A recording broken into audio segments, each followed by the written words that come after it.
When you're working on a scene, sometimes the more objects that you get in the scene and the more bones and the more lights and cameras, and you can get pretty complex scenes, and can become crowded.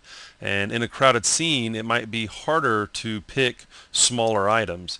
And what we can do is we can create a proxy item that will allow us to easily select another item that might be buried in a lot of other items in the scene. So what we can do is we can build a proxy item. So if we come over to items, I'm going to add a null. Anything can be a proxy item, but I'm going to call this cog for center of gravity, COG, and let's make it a ball shape, and we'll use everything else default. We can always go into the object properties panel and change these after we create it. Okay, and I'm going to move this over here so we can see it. Now it's pretty big. I probably wouldn't have it this big, but for this demonstration we'll at least be able to see it. And I'm creating a keyframe, so I'm just going to set that at 0 as well so that it's in the same location. Okay, so I want, whenever I select this item, I want it to go select the center of gravity bone, which is right here, which, depending on what angle we're viewing, it might be a little hard to grab. It's actually, this is an easy one to grab, but it'll be good for this demonstration. What if you're trying to get, something else, and if we have a lot of stuff going on in the scene, might not be as easy to see this, center of gravity bone. So with this selected, I'm going to go over to the Utilities tab, choose Master Plugins, and under Add Layout or Scene Master, I'm going to choose Proxy Pick.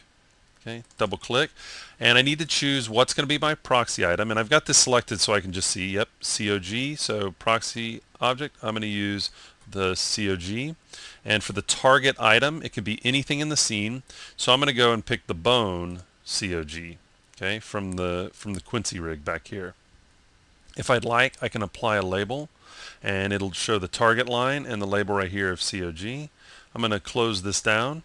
Let's select the light. Now, once we have this set up, anytime I go to select this item, it's not going to select this item. It's going to select the item that we set up in the proxy pick. So I'm going to click this, and notice this isn't selected, the bone selected. So what the proxy pick does is it translates the selection of one object, known as the proxy, that's this right here, into the selection of another, known as the target, and this is our target.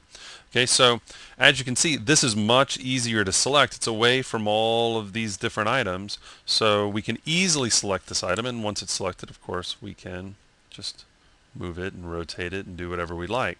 So you can have as many proxy items as you'd like, and on some character rigs I can have up to 6 to 8. It just depends.